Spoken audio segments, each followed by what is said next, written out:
Hi all, welcome to football arena. ഇന്നലെ FIFA club world കപ്പിൽ നടന്ന മത്സരത്തിൽ വിജയം സ്വന്തമാക്കാൻ സ്പാനിഷ് ക്ലബ്ബായ അത്ലറ്റിക്കോ മാഡ്രിഡിന് കഴിഞ്ഞിരുന്നു.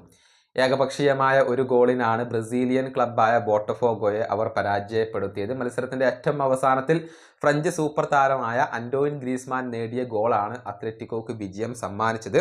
അതേസമയം PSG എതിരില്ലാത്ത 2 ഗോളുകൾക്ക് സിയാറ്റിൽ സൗണ്ടേഴ്സിനെ പരാജയപ്പെടുത്തുകയും ചെയ്തു എന്നുള്ളതാണ്. വിജയിച്ചിട്ടും അത്ലറ്റിക്കോ മാഡ്രിഡിന് ഫിഫ ക്ലബ്ബ് വേൾഡ് കപ്പിൽ നിന്നും പുറത്താവേണ്ടി വന്നിട്ടുണ്ട്. അതായത് 6 പോയിന്റുമായി PSG ഒന്നാം സ്ഥാനത്തും 6 പോയിന്റുമായി ബോട്ടഫോഗോ 2ാം സ്ഥാനത്തുമാണുള്ളത്. അത്ലറ്റിക്കോക്കും 6 പോയിന്റ് ഉണ്ട്. പക്ഷേ -1 ആണ് അവരുടെ ഒരു ഗോൾ ശരാശരി വരുന്നത്.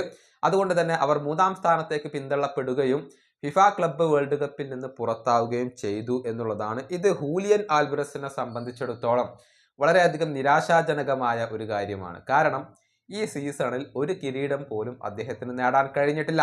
തൻ്റെ കരിയറിൽ ഇത് ആദ്യത്തെ അനുഭവമാണ് താരത്തിന്. അതായത് ഒരു കിരീടം പോലും നേടാൻ കഴിയാതെ ആദ്യമായിക്കൊണ്ടാണ് ഹൂലിയൻ ആൽവറസ് ഒരു സീസൺ ഇപ്പോൾ അവസാനിപ്പിക്കുന്നത്. അത്ലറ്റിക്കോ മാഡ്രിഡിന് ഈ സീസണിൽ ഒരു കിരീടം പോലും നേടാൻ കഴിഞ്ഞില്ല എന്നത് ഹൂലിയനെ തിരിച്ചടിയേൽപ്പിക്കുന്ന കാര്യമാണ്. നേരത്തെ റിവർ പ്ലേറ്റിൽ ആയിരുന്ന സമയത്തും മാഞ്ചസ്റ്റർ സിറ്റിയിൽ ആയിരുന്ന സമയത്തും ഒരുപാട് കിരീടങ്ങൾ നേടിയിട്ടുള്ള താരമാണ് ഹൂലിയൻ ആൽവറസ്. മാത്രമല്ല അർജന്റീനക്കൊപ്പം വേൾഡ് കപ്പും കോപ്പ അമേരിക്കയും ഒക്കെ നേടിയിട്ടുണ്ട്. അങ്ങനെ ഓരോ സീസണിലും ചുരുങ്ങിയത് ഒരു കിരീടമെങ്കിലും നേടാൻ ഇദ്ദേഹത്തിന് സാധിക്കാറുണ്ടായിരുന്നു. പക്ഷെ ഇത്തവണ അത് ലഭിച്ചിട്ടില്ല എന്നുള്ളതാണ് വസ്തുത.